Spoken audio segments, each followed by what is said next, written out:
Hey, welcome back, everybody. It's time once again for Closing the Wealth Gap.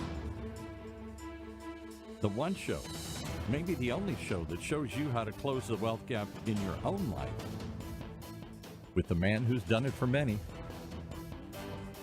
our wealth coach himself, Tyrone French. Hey, Tyrone.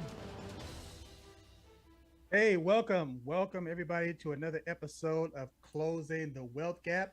I'm your host, Tyrone French, and we got my trusty producer, my friend, Mr. Paul Roberts. Yes, How sir. you doing, sir? I'm doing good. Ready and eager. Hey, we got a really good show lined up for today. But first and foremost, I want to let my viewers know to when you when you download this episode, Right? do us a favor and click on the follow link that's right there on that image, on that icon. Just follow us, show us that you're supporting us. We get the emails, we get the feedback, but it'd be really nice, so you just go ahead and click that follow link. Also, we contribute to Closing the Wealth Gap, contributes to the Children's Hospital in LA and the Children's Hospital in Long Beach. And we do that because they're just great causes. My daughter had a situation when she was 11 years old, went through the Children's Hospital in LA. I'm not going to get into that story, but they were phenomenal. I mean, they bent over backwards to help us. The surgery went great, no complications. So, um, my niece. We call her. Her nickname is Nickel because she ended up swallowing a nickel when she was about maybe What? 7 years old, Oh, my goodness. and it didn't go all the way down. It stayed in her throat Yikes. by her windpipe. Yikes. And so the Children's Hospital in Long Beach basically called in a surgeon. Save the day. I mean, he came in like Superman and Wow. just saved the day. So those causes, the Children's Hospital in LA, Children's Hospital in Long Beach, are near and dear to my heart. We contribute to them every single month. So if you want to contribute to Closing the Wealth Gap, there's a button on there that you can become a patron. It's like $4, $5, whatever you want to contribute to keep this relevant information on the air. But I'm telling you, proceeds go to the Children's Hospital of Long Beach and LA. Good deal. We're starting a show this month with the City of Hope Hospital here, another great organization. All these groups that serve children and cancer and specialties. Wow. And You know, UCI is a great hospital here as well. it's something that again, it's out of sight, out of mind until you walk into those doors and you see those angels, those Yeah, faces, those isn't that the kids. truth? And a lot of times they don't really understand the gravity of their situation. They just Mm-mm. want to play. Yep. They just want to play. So whatever we can do, whatever I can do to contribute. I mean, the first time I walked into the children's hospital and I saw those wings and those children, man, Paul, I broke down. Yeah. I mean, I served in the United States Army and the Navy. I grew up in South Central LA. I thought I was a tough guy until I didn't know what tough was until I saw these little kids Yeah. Isn't that the every single truth? day grinding it out. Man, it touched me. Isn't that the truth? All right. Well, touch me with some stuff here today. We got to get perked up. I told you, I lied at the beginning. I'm feeling a little funky, a little blue because it's overcast. And when it's overcast for a couple of days in Southern California, we all get, It's almost like we want the sun and we want the heat, but it gets too hot, and it's like, oh, it's too hot. Then all of a sudden, we get the rain. We need the rain, but oh, it's overcast. overcast, maybe. But I woke up this morning, to see the gloom and doom and to appreciate the rain. So I just, you know, for me, the day doesn't affect my attitude. Doesn't it? Oh, boy. The day is neutral. Everybody, when it rains in Southern California, people don't come into work. People are crabby. People stay home. Yeah, they say, I'll wait till tomorrow when the sun comes. We're so spoiled. A couple of rainy days, a couple of overcast days, and we're we're uh, I we're mean, down. California, man, we're spoiled. We're down. So Hey, bring us up but today I here. tell Yeah, you what, though, this is what I want to do too, though. I yeah. want to, uh, you know, put it out there as far as the website. Uh huh. A lot of times I'm getting feedback that, what's the website? How do I Yeah. contact you? How What do we is the find you? website? We don't put that out enough. So Right. we want you to go to closingthewealthgap.net. Check us out online. All of our past episodes are there. And let's say if you want individual coaching, you want a free financial plan, you want information that's relative to your situation where you're up at 2 or 3 o'clock in the morning, go to TyroneFrench.coach. Too many And of us are up at 2 or 3 o'clock in the morning worrying these days. Inflation has got us scared. You've talked about that a number of times. Unstable politics, the future of the dollar, on and on and on. Lots of scary things out there right now, and we're just like little kids. Don't want to hear about it. Don't want to hear about it. yeah, a lot of people are talking about inflation right now, and we talked about this a long time ago. But one of the things that I really need to put emphasis on is identity theft protection. That's what I was leading, because you're going to talk another one about I don't want to hear it. I don't want to think about it until it happens. And Until then, it happens. wow. And here's the thing, Paul. You have a lot of advisors out there. They can tell you or give you a lot of ideas and a lot of concepts about how to make money, but they never tell you how to keep it. Wow. Wow. Is that They'll true or tell what? you, yeah, this is what you need to do, and here's our perspectives, and this is our company, and this is our assets under management, and how long we've been doing this, and how many clients we have. But they never tell you how to keep it on the back end. And wealth and money, it's not about making the money. It's about keeping it. Because once you have it, everybody's trying to take it from you. Real quick story. We all love celebrities, and I'm older, so I like older celebrities. And I saw just a little snippet of a story flew past on the internet the other day. No big deal. Kevin Bacon apparently is, Mm. I don't know if he's bankrupt, but he lost most of his money, he said, to that crook Bernie Madoff. Bernie He and Madoff. so many others believed him, and he said he basically wiped out all of that money made in the movies and everything else here. He did not hold on to the money. It's not about how much you it's not about how much you earn. It's about how much you keep. Yeah. Not only how much you're keeping, but how you're earning that income is also because if it's you trading time for money. And again, look at I don't care if it's an entertainer or an actor or an athlete. Athlete. We've seen stories of athletes that you say, "Oh my goodness, great career. Why is the guy out of money here?" Large salaries. But that I mean, money doesn't make you rich. We Money is a tool. we had. It's a, I was just going to say we had some. Sorry, you got me thinking here. We had a guest on. I'd forgotten about it. Maybe 4 or 5 years ago, and he worked with athletes, training athletes, and okay. his specialty was he'd been a big college football star, didn't make it into the pros, so now he's training other kids, high school, that transition when you go from high school to college. And he Right. said it was critical.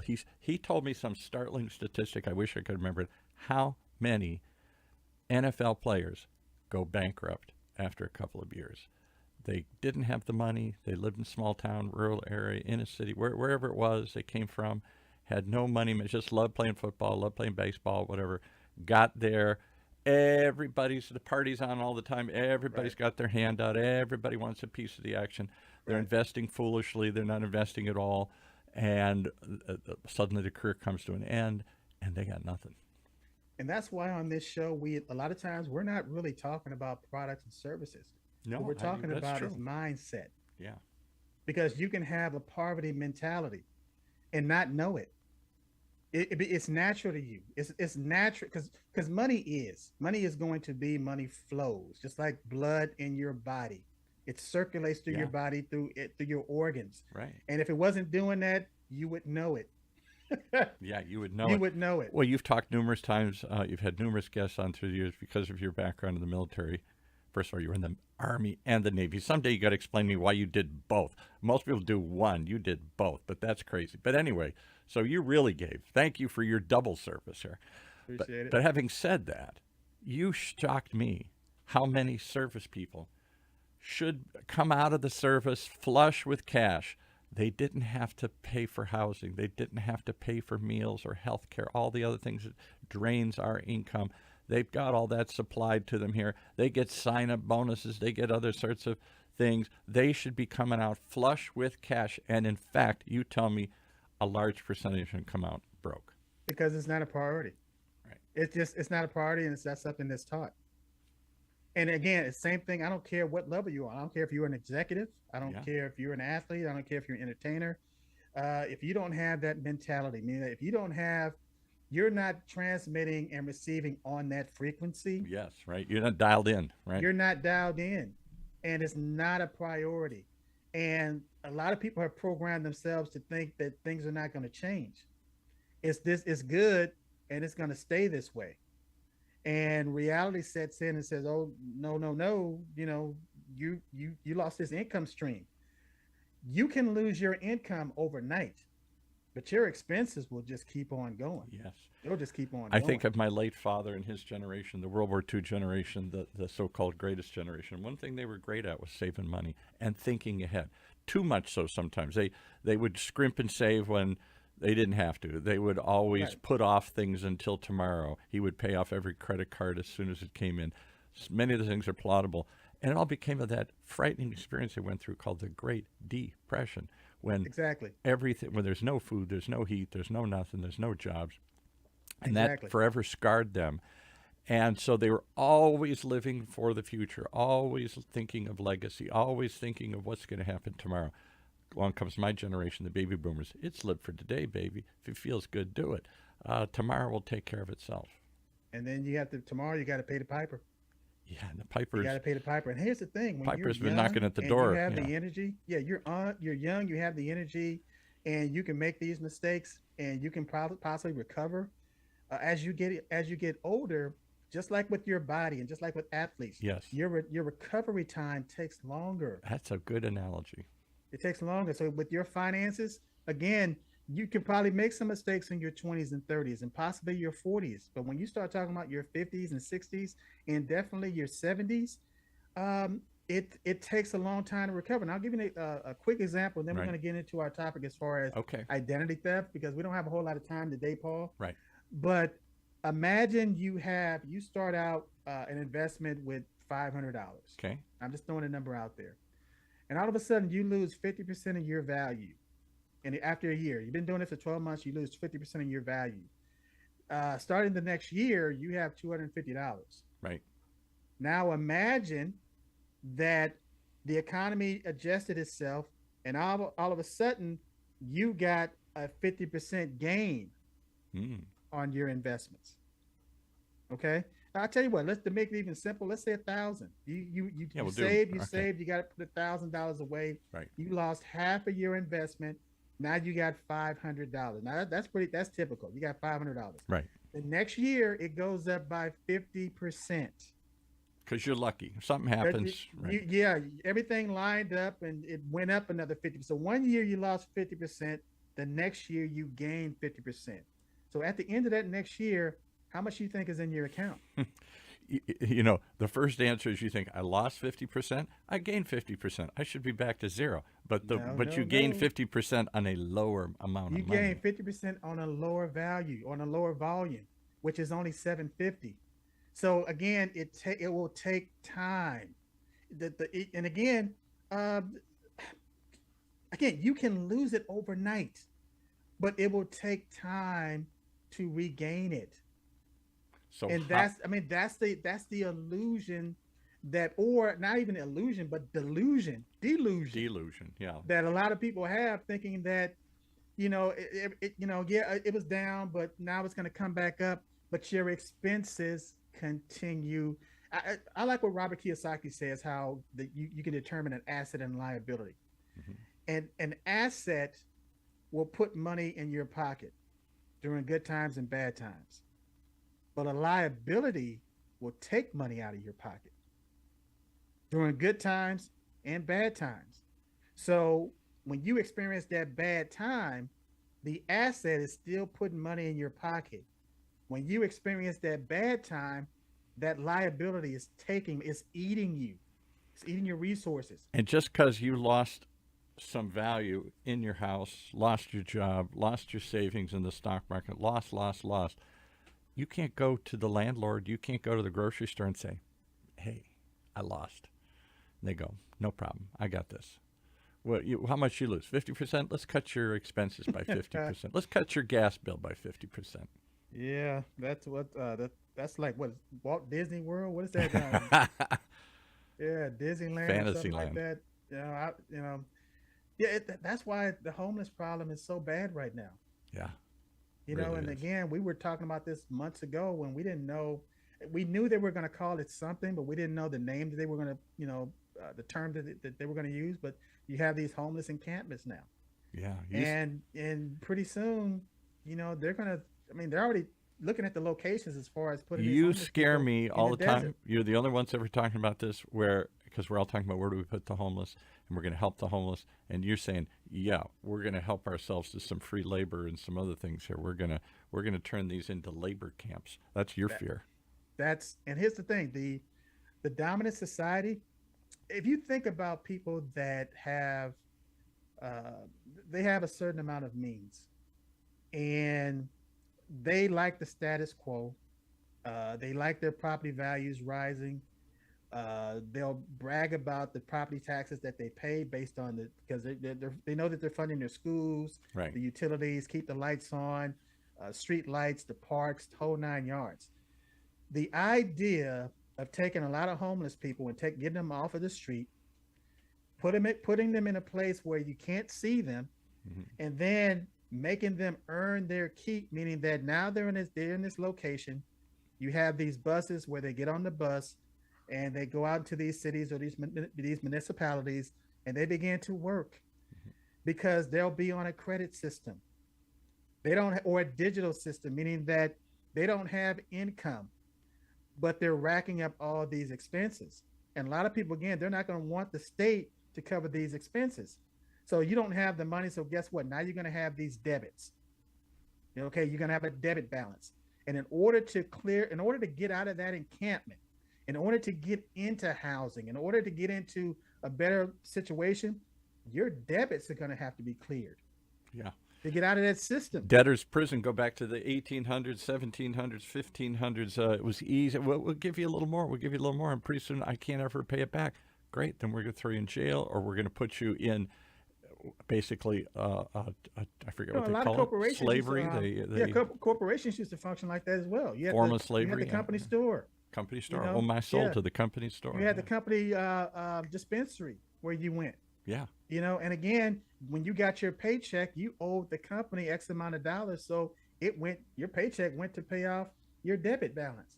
And guess what? That you went right back to work, It's like these right back to poor work. immigrants that come over mostly from Asia, but sometimes Eastern Europe, and they're promised, we will give you a job, and they take your passport when you arrive, and you are basically a slave.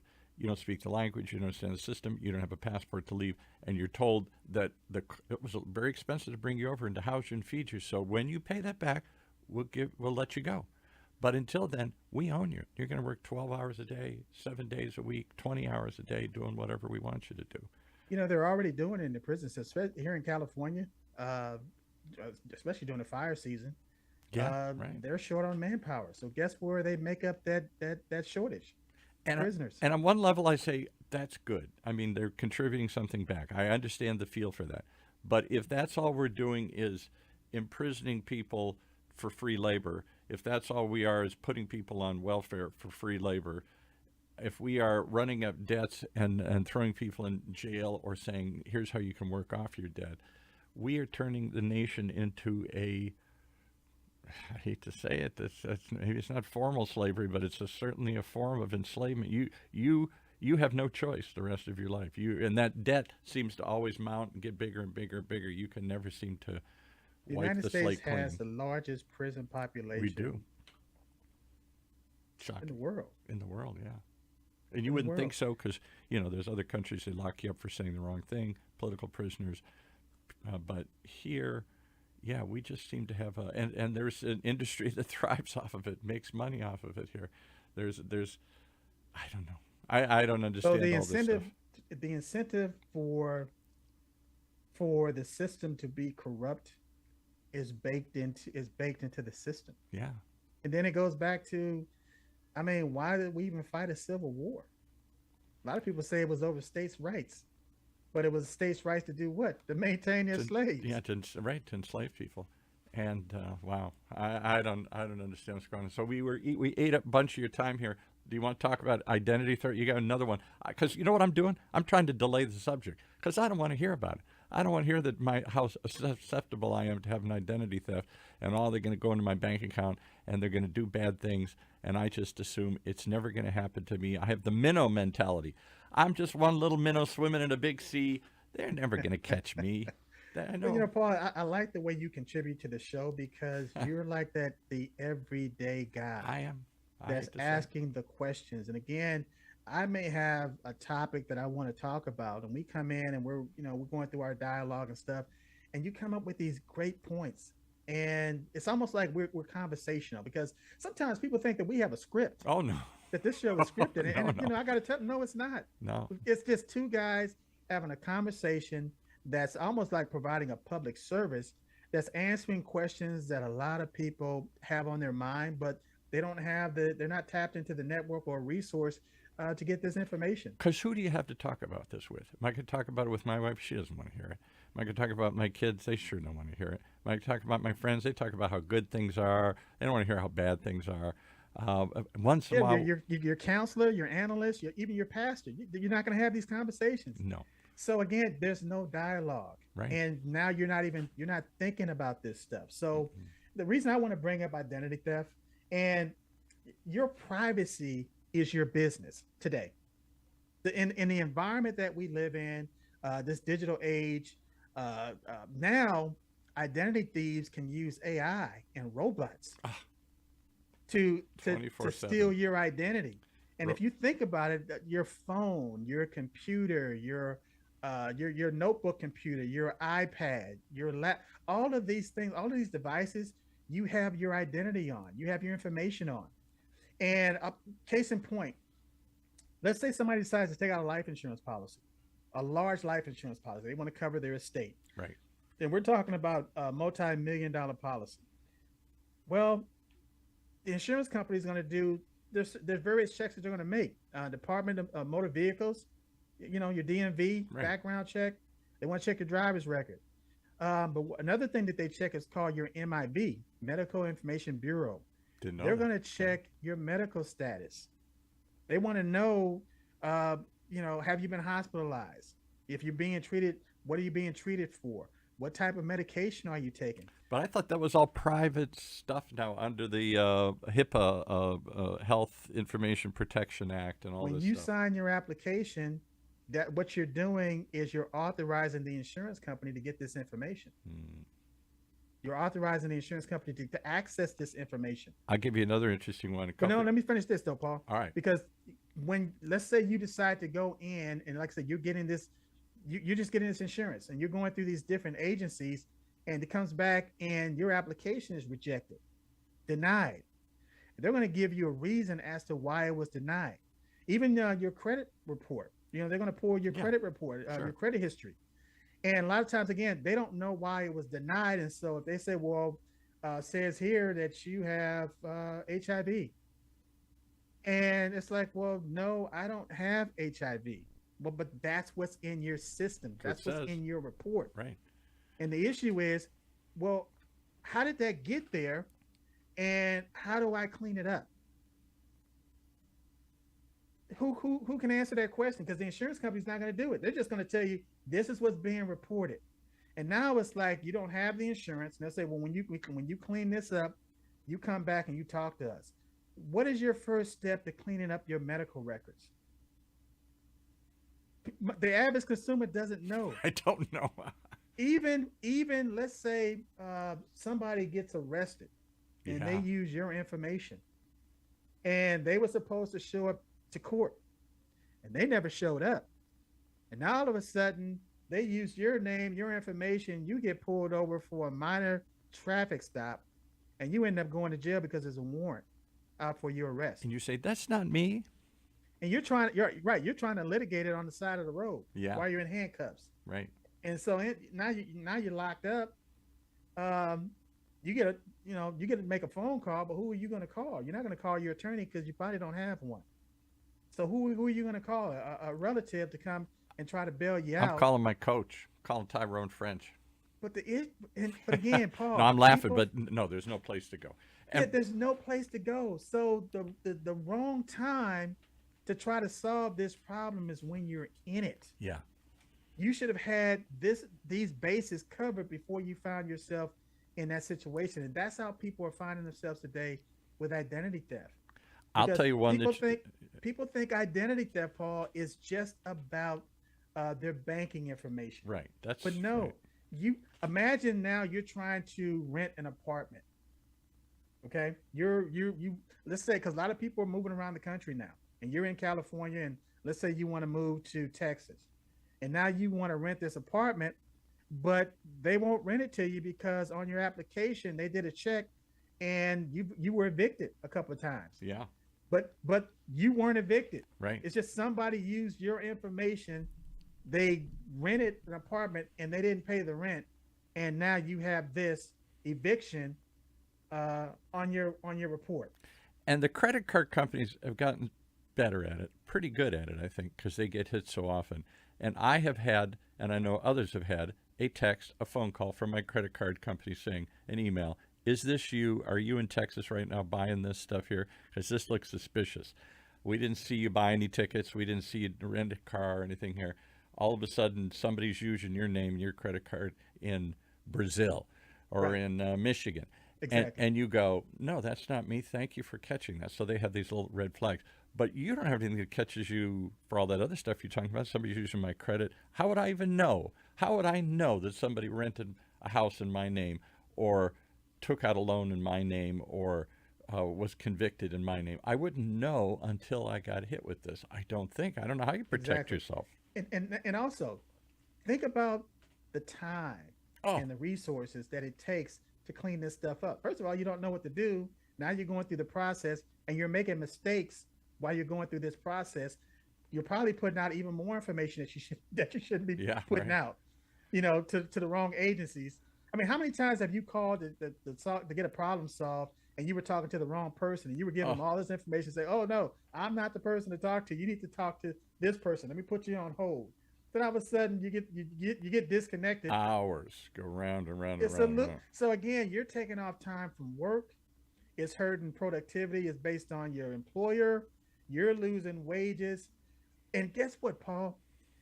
This problem that we're talking about, identity theft, not only is it solvable, but we're talking about less than $1 a Well, day. that's what I was hoping you're going to give me some solution because all you're doing is scaring me. I just want to turn this whole podcast off and crawl back under the cloudy.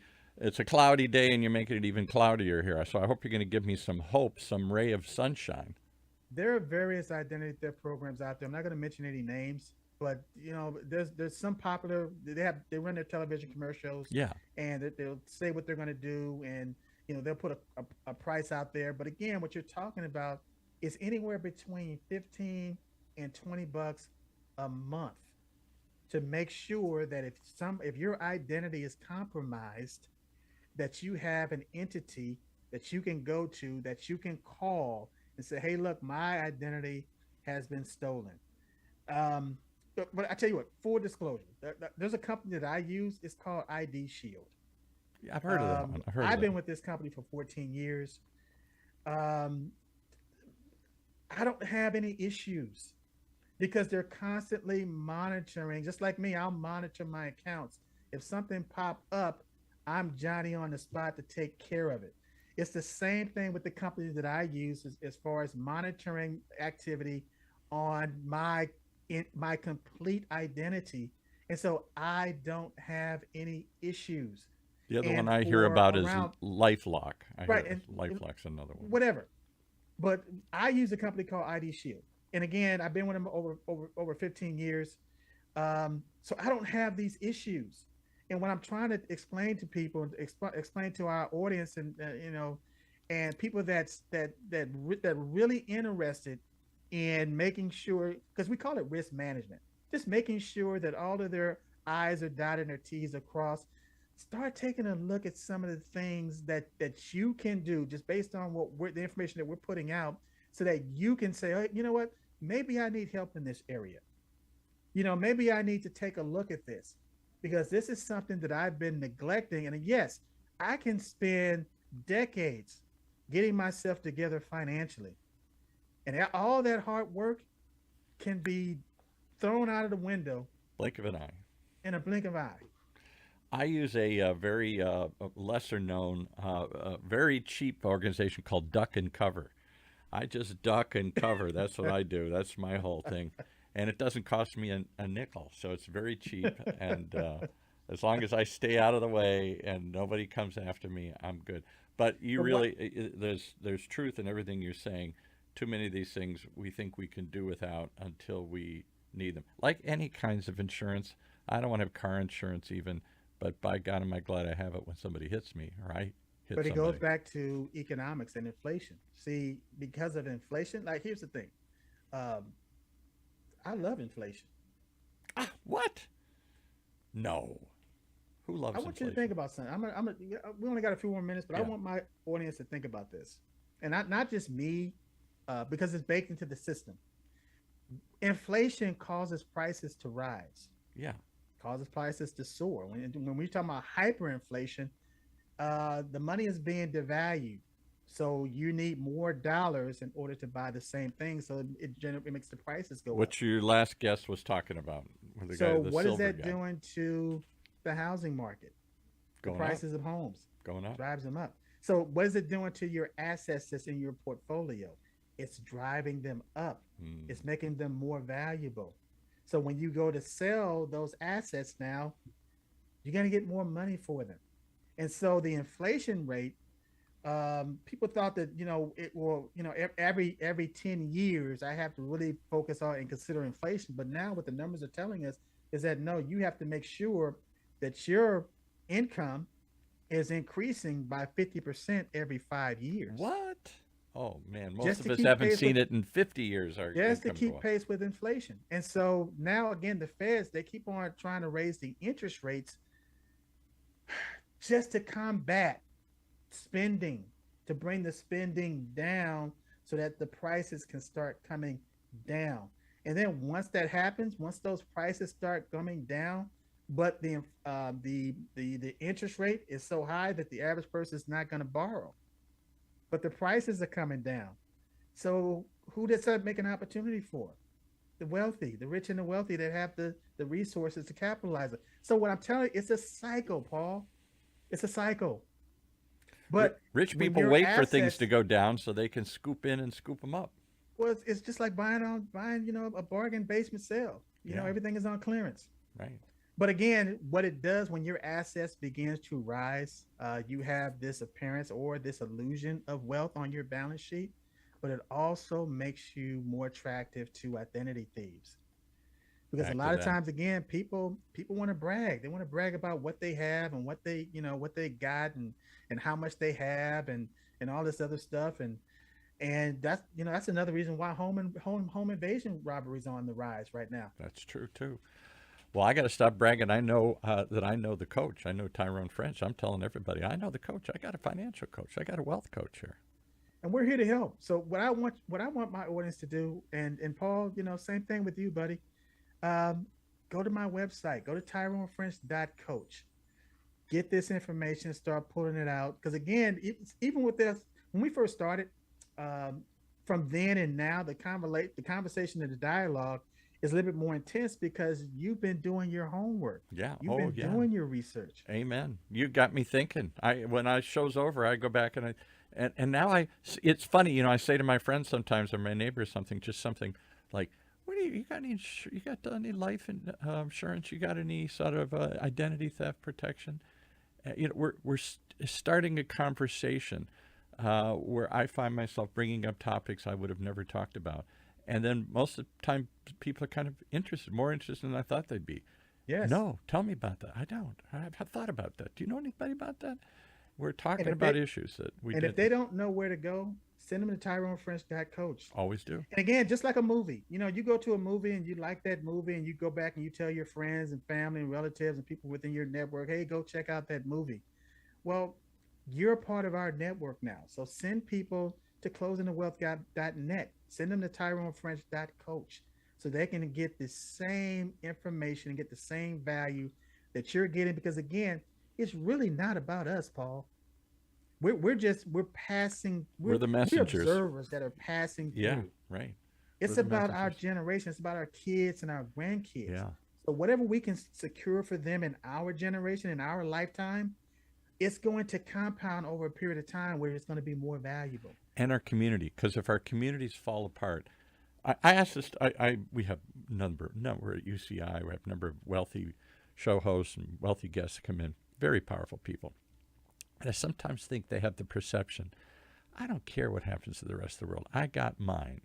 And I say, you will care when society breaks down, when they're breaking through your door, when they're coming with pitchforks for what you've got, when the sewers won't work anymore. I don't care how much money you got. When the water doesn't flow, when bad Right. things happen, I don't care how much you got. You have to think not only of yourself but of your community, because we do live in a we don't live on an island. So you say I don't care about them. What happens to them? Well, Yeah. if the moral reason, if the Christian in you doesn't, or whatever the religion in you doesn't have any feeling for others, think about it as a self-interest. If the society sinks, everybody sinks. It's Everybody already rises. happening. See, this is a national security issue.